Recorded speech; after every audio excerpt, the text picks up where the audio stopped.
Kumcha Bwana ni chanzo cha maarifa, kila nafsi hai isujudu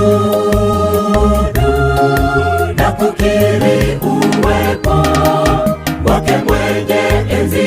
Kila lugha, jamaa zote za dunia ni maisha yanatamani ukimcha Mungu.